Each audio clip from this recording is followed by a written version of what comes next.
I just finished a 28-day expedition crossing Ellesmere Island with in this past winter with a very close friend of mine, Kevin Vallely, that I went to the South Pole with, and we crossed Lake Baikal in Siberia together. And for us to share this thing all these years later and do this crazy ass expedition together was really exhilarating because had I finished on my own, I wouldn't have he understood. We both understood each other, how difficult this thing was that we went through together. And so you have that to share.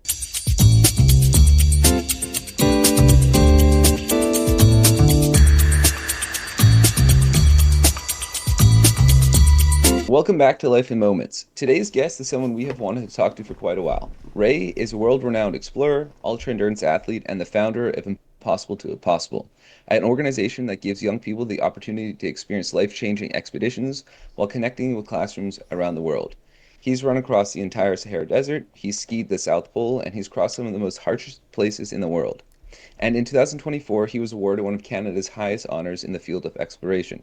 But this conversation isn't just about the deserts or the poles or the records. It's about what you feel when you're out there all alone and what happens when you bring people along for the journey. Ray, thank you so much for being here with us today. Oh, it's an honor to be here with you guys. Thank you so much for inviting me. Let's get right into it. So, as Caleb mentioned, you know your story better than anyone, and you've been on a variety of journeys in very diverse climates. Now, I don't know if you've seen like GQ Essentials, but No. it's essentially like they'll bring athletes or actors or famous people and they'll tell them like, oh, what are your 10 essentials? So when you go on your journeys or expeditions, are there maybe like 3 to 5 essentials that regardless of where you're going, you need to have these things on you? Well, I mean, the need based on what I do, right? Like professionally, I'm an explorer, as you mentioned. So I'm in these very remote places and I'm navigating across either deserts or Arctic type regions, cold regions. So, the gear, the difference between the needs and the wants is Hmm.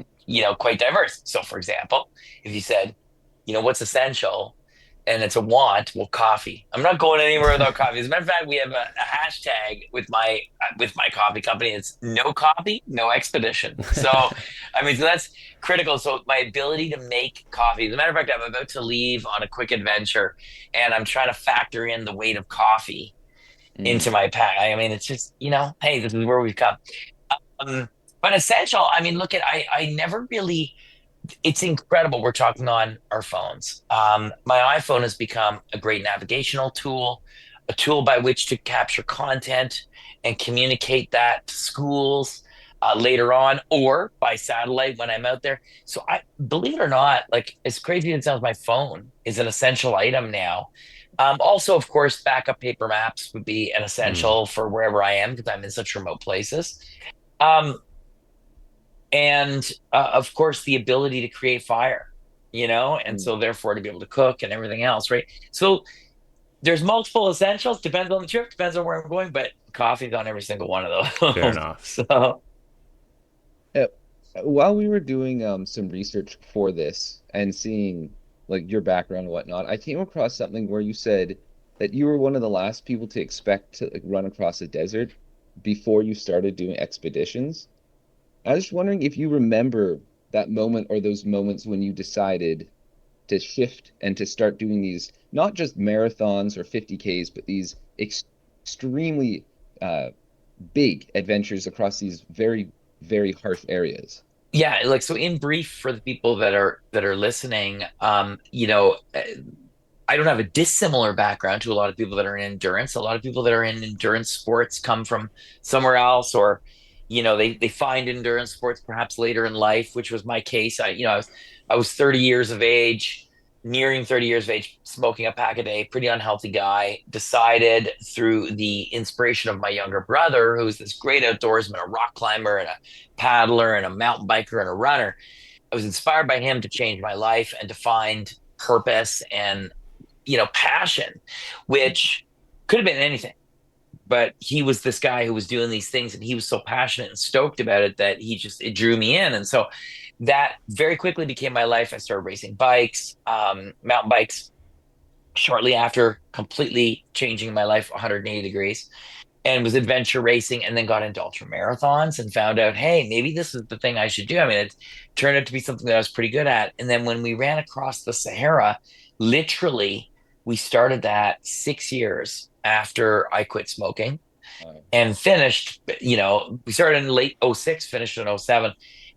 And as you said, when we reached the edge of the Red Sea and the three of us were standing there with our hands about to go into the water, I remembered thinking to myself that I was no different than these other two amazing runners that I ran across the Sahara with, these guys that accomplished so much. And a guy who, if you told me, like it was like 5, 6 years before, 7 years before that day that I'm smoking a pack a day. Like I was not a guy that could run 7,500 kilometers across the Sahara, right? But lo and behold, there I was at the Red Sea with these two dudes, and we did it. And that opened in my mind the possibilities of what human beings are capable of, not just myself, but that human beings underestimate themselves and are Mm. capable of a lot more than they think. You kind of just touched on journeys where you're with two other people, as you said, and you also done a lot of solo expeditions. I'm kind of just curious about the mindset you have going into when you're in a journey where you have others around you versus that solo journey. Like how much more mentally grueling is it on you, and how much more rewarding is it after, or if at all? Well, solo expeditions are typically there's less there's less noise. You just do your thing and you get it done and you don't have a choice, right? It's all on you. But when you're with a teammate, you're one day one person may be doing great, the other day, the other person may not be doing so great. They're both amazing and challenging in their own way, but I love sharing an adventure with someone. Mm. So if you said I had to pick one way of doing things, I would probably do it the way I do when I go with one other person and we go and we do these crazy things just to share in the experience. Like I just finished a 28-day expedition crossing Ellesmere Island with in this past winter with a very close friend of mine, Kevin Vallely, that I went to the South Pole with, and we crossed Lake Baikal in Siberia together. And for us to share this thing all these years later and do this crazy ass expedition together was really exhilarating. Because had I finished on my own, I wouldn't have that he understood. We both understood each other, how difficult this thing was that we went through together. And so you have that to share. You dig what I'm Mm. saying? Like Yeah. when I soloed across the Atacama Desert in Chile, I did it in summer 2011. And still to this day, and I've done many expeditions since then. I think that's the most difficult thing I've ever done. And I soloed that. Now I had minimal resupply, so I would see my buddies, two buddies of mine that were helping out. I would cross the desert. I'd be out in the middle of nowhere all day, and then I'd see them at the end of the day at camp, basically. Mm. And those were tough days. Yeah. Those were tough days. And so no one to really share how difficult it was. This might be, I don't know if you have an answer for this, but how do you mentally prepare when you're doing something just completely by yourself? You're spending the entire day out in the middle of a desert. You know, eventually you might get a resupply, at the end of the day, but what are you thinking about? How are you just, or are you just not? Do you try to turn your brain off and just do? Well, I don't overthink it, that's for Okay. sure. When I crossed Death Valley last July, so 1 year ago, from the furthest point north to the Badwater Basin, which is the lowest point in North America. I did that completely off road, 53 hours for 170K. And um,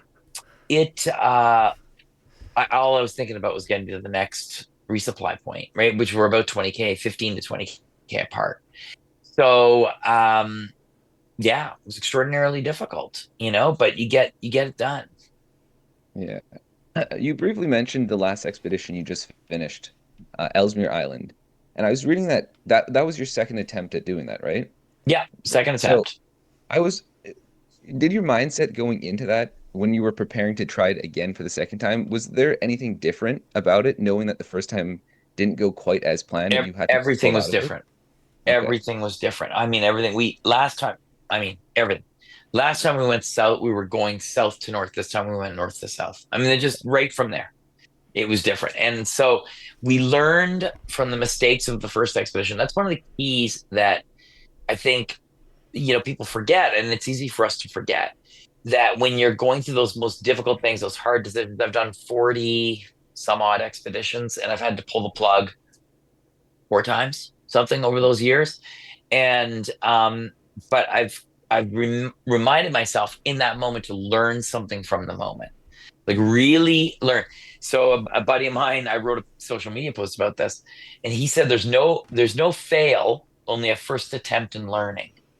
And Mm. so I think that when we're able to look at those setbacks and failures in our own mind, is what could come from them, we're able to hopefully uh, progress and then be able to succeed the next time we make it a go.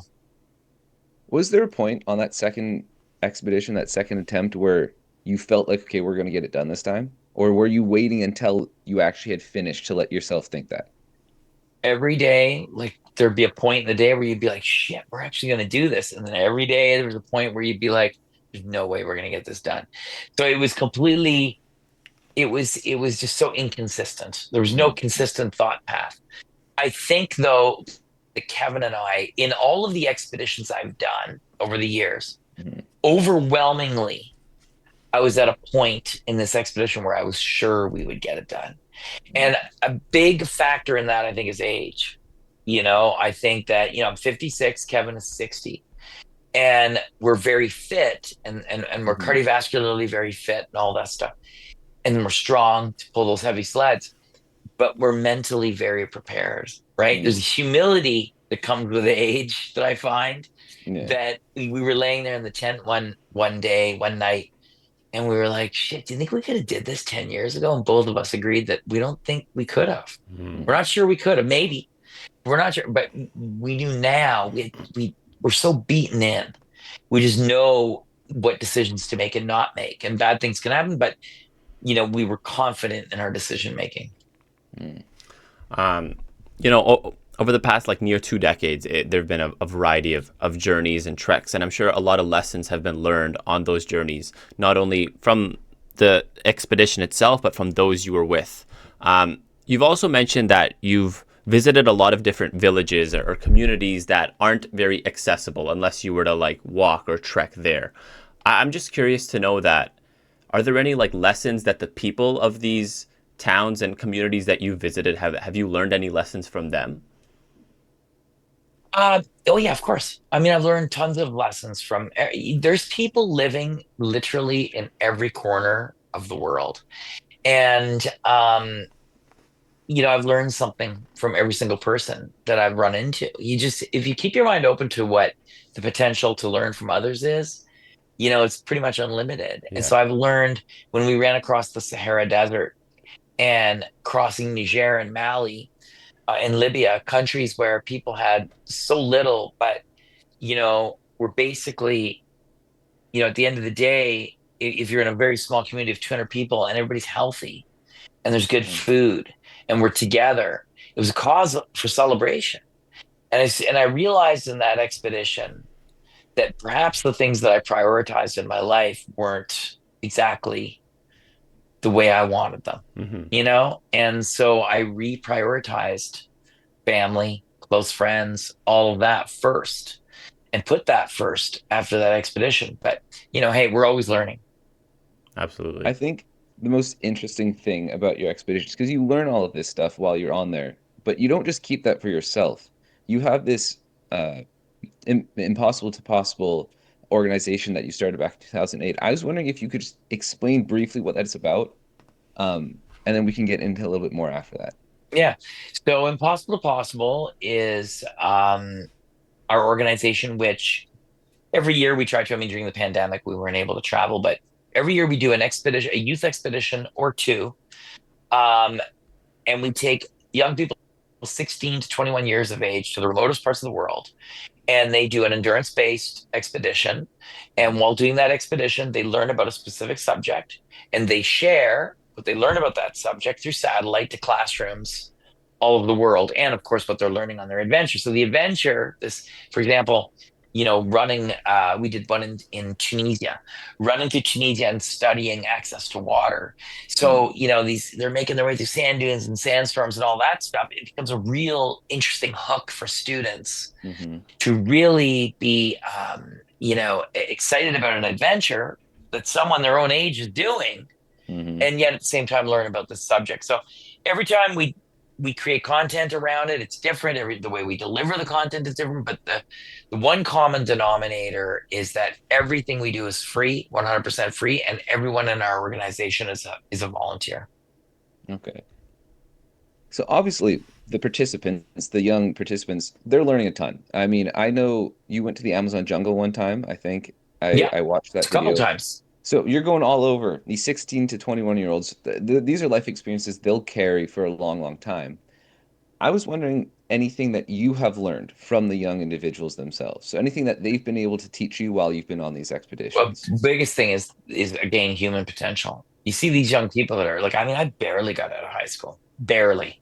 And Mm, you see them, we had a Rhodes Scholar one time. We had, like you see these young people doing extraordinary things, leaders in indigenous communities, um, just incredible athletes. We a very diverse group of young people over the years. But what, again, very common among all of them is that they all are fearless, mm. in the pursuit of their goals. And it makes me very inspired for the future. Like it's not all doom and gloom. There's an amazing generation out there, right? So I learned that.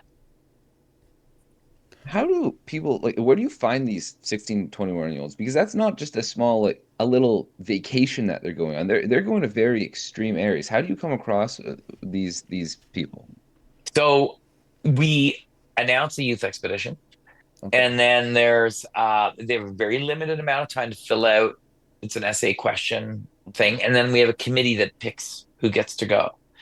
So they find us. We don't find them, you know? And I'm assuming that those applications get quite full. Like, I would imagine They people are can't trying to some, you apply know for what? that. Don't be surprised. Some trips we've had hundreds of applications, other trips we've struggled to get a dozen. Hmm. It just depends on the location and where we're going. Because it can also be quite a daunting task, right? Yeah. I would like to pivot here to the Sahara Run, which I think is one of the things you're most well known for. That was what caught my attention when I was first doing some research. And so, for people who don't know, it was over 7,000 kilometers in over 100 days. So it was a very, Yeah. very long expedition. One, why the Sahara? Why did you pick to do that? I can't fathom running 100 kilometers in itself, but 7,000 in 100 days doesn't seem very possible. And I was wondering, like, in the middle of that, when you know you have halfway to go still, and you've been doing this for 50 days, what are you thinking? What are you saying to yourself and the people with you to get through that, to get to the finish line? Well, for starters, there was a movie made, Running the Sahara, by Yeah. narrated and produced by Matt Damon. Actually, it's pretty cool. And Pearl Jam did music and Wyclef. Anyhow, you can see it still on iTunes, and you'll Mm, get a lot of the answers to that. But you know what? Really, think about the question right at the halfway point. So at the halfway point, you've been going for almost 60 days, 55 hmm days, basically, at the halfway point, because we're 111 days. Um, you are so hammered in by then, you're just thinking about surviving tomorrow. Like Yeah. you're not even thinking about the next 55 days, right? So we didn't know how long it was going to take. We didn't know exactly how far it was. It wasn't like we didn't have Gaia maps. We didn't Mm, have all this stuff we have, right? So it was very difficult to be certain how long it was going to take. But I'll tell you what I did learn over several expeditions. When the going gets really tough, I remind myself that I chose to do it, mm, right? I chose to do this thing. The three of us in the Sahara had done many ultra marathons in the various regions of the Sahara, and we fell in love with it. And so when we came up with the idea of running across the entire Sahara Desert, it was just a thing that we thought would be so much fun to do, and it was yeah. brutal, but it was fun. And it was amazing. Would you say that that's still the hardest expedition you've ever done? I imagine that has to No, be. the hardest, it's Really? the longest. It's the Okay. longest for sure. And for that matter, if you're asking me difficulty and length, yeah, for sure, because it's the longest one, right? But the Mm, most difficult days were spent in the Atacama, and it okay. was 1,200 kilometers in 19 days. I think it took me 19 days. And that was just trying to survive that. That was the hardest trip I'd ever done. What are the temperatures that we're talking about here when Well, you're and running you know through these what though? places? Coming back, like even Ellesmere's pretty close though to being one of the toughest. Mm. That was really tough this past Okay. winter, minus 50 every day, minus 40 to minus 50, right? God. Like, The Atacama Desert, you're Death Valley hot. 50, 53 degrees Celsius. I know you prefer running in the heat. I've Oh yeah, I seen you prefer the post heat. about it. Yeah. But as someone who does not like the heat very much, I'm a cold guy. I would rather -15 any day than 35. That's just who Yeah. I am. What is it about the heat that you like? Like, is there something that just gets you going that makes you want to work Well, hard I or? just, I was out running with buddies last week in the heat wave. We're running tomorrow during the heat. There's just something about it that just feels really good to me. It just feels very natural. I just Hmm. adapt to that environment right away, and I don't know if it's genetic, I don't know what it is, but I like it. Is there any advice you could give to someone if they want to get more comfortable running in heat? Is it just a simple matter Yes, of run doing in the it? heat. You got to get used to it. You got to adapt. You can do sauna training. You can do these kinds of things. That's definitely sauna training is like literally one of the best things you can do. And what's sauna training? Getting in the sauna and sitting in there for Mhm. 20 minutes, 5 days a week. Consistency. Drinking your water or you should be drinking electrolytes while you're in Mhm. there and processing it, getting your body to sweat. And once your body's accustomed to being in a really hot environment, it functions better. Okay. I Now, feel do you have like, any? yeah, I feel like for a lot of these, like preparation is also super crucial. Like, you see it in sports, like athletes go through like training camp to get ready for the season. I'm just curious to know how long it is that you feel like for like your various expeditions that you need time to prepare your body physically and maybe also mentally. Like, how much time is it beforehand before you're like, okay, like now it's like we'll seriously attempt this. It takes me about a year to get ready for something. Okay. Yeah, it takes me about a year, but I've been able to shorten that training band as well, by staying fit year round. I mean, you guys probably read already that I have a rare and incurable form of a blood cancer.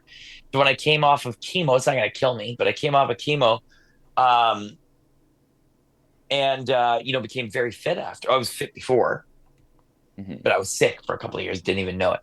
So now, with that lifted, it's crazy how much better I feel. I feel like I did 20 years ago. Mm, Insane. I, So I'm able to maintain my fitness levels. yeah. Okay. I want to shed some light on this because I did read about your cancer battles and everything that you went through, but I also read that you were doing expeditions in between your chemo Yeah, treatments. Is that? true story. I decided that I wasn't gonna sit around, and everybody's got their way of dealing with things and Mm-hmm. coping, and there's no right or wrong. But for Mm-hmm. me, I was like, you know what I need to do? I need to move. I need to like have a reason because I was like, allergic to the monoclonal drugs. I would have a reaction to it that was Okay. really bad. And I was like, oh my God, I'd be miserable for 2, 3 days after getting chemo and monoclonal therapy. I have 2 days of those therapies. Then I had 25 days to the next session. And I said to myself, you know what? I got to be in the best fighting shape I can be to go back in that clinic and do this game. Mm-hmm. So what am I going to do? Well, I need to go and do something, right? To motivate me to Mm-hmm. get moving again. And that's what I did. How did doctors and like and these Oh, my nurses? doctor's amazing. Yeah. My doctor is like amazing. He's a mountain biker and he totally gets it. He totally gets it. And he was like, there's nothing wrong with you. Go, Oh, go away really? and do something. Yeah, he was a badass. He's a badass. Oh, that's cool. And Yeah. did you also get the support then from your family as well? Like, okay, if this is what you need to do, absolutely go do it. Was there anyone who was trying Well, to I tell went you, I went away maybe with one of don't? my daughters. I Okay. went away to the Mojave Desert with one of my daughters on one of the trips. My daughters are both really great athletes. No, like I mean, like think about it in your own life, right? Like as you grew up, whatever your parents did, and blah blah blah. It's like normal, right? So what I Mhm. do for a living to them, I may as well work in a box factory. I mean, they don't care what I'm doing, right? Like I could be doing anything. And to them, it's just a normal job. So it would be just normal for me to go and do these things. Um, Which is crazy to me, thinking about all the stuff that you've done, that's just a normal thing to I know, do. I know. It's funny, but that's the way it is. Yeah. Sorry, last sort of like question. I'm just really curious to know when you set out to do like I'm thinking like your first expedition. Were Hmm. there conversations that you've had with anyone? And because I'm sure there's got to be like doubters and people to be like, what are you doing? Why are you doing this? You're not going to be able to No, accomplish I this. don't think so. If so, look, guys, you make a choice in your life who you're going to surround yourself with. Okay. Mm. All right. So you create your own circle. When you're younger, well, and I'm not trying to be like, I'm an old man, let me tell you, but this is a reality of what I've learned over my, Hmm. advancing years. We spend a large part of our lives trying to please other people until you get to a point where you're like, shit, I don't know how many days I got left. I need to start like really taking stock of who I surround myself with, who I share energy with, who I share time with. Because time is the one thing you never get back. Mm. You Hmm. never get it back. So it's to appreciate in the moment, in the day that you're in, love the day you're in, and get stoked about the day you're in, and surround yourself with people who have similar value sets to you. Okay. So I you're have not one. doubters, whatever. If someone was, I don't care. I mean, you got to do your own thing. Yeah. I have one last question, and then I think we can Then I got end to it. rock. Yeah, then I got to go. You've done over 40 expeditions. Is there one that you don't get to talk about that you have enjoyed so much that you would like to maybe bring some attention to? Something that you did, whenever it was, that you would like to mention that you Well, don't you get. know what? It's interesting. I've crossed Baffin Island 11 times. And um, one of the most epic trips I ever did, not the longest by far, Mm. but in January 2020, I went self-contained, so I had all my gear and everything on a little sled, and I left the island of Kikik and friends of mine that live there, and I left there uh, like in January. It was still dark out when I left. And I made a goal of going across the sea ice, 110-ish K, and then over Baffin Island, another 105-ish to the other side. And I was able to do that in 4.5 days. So I really was pushing hard in the coldest, literally the coldest weather I'd ever felt in my life.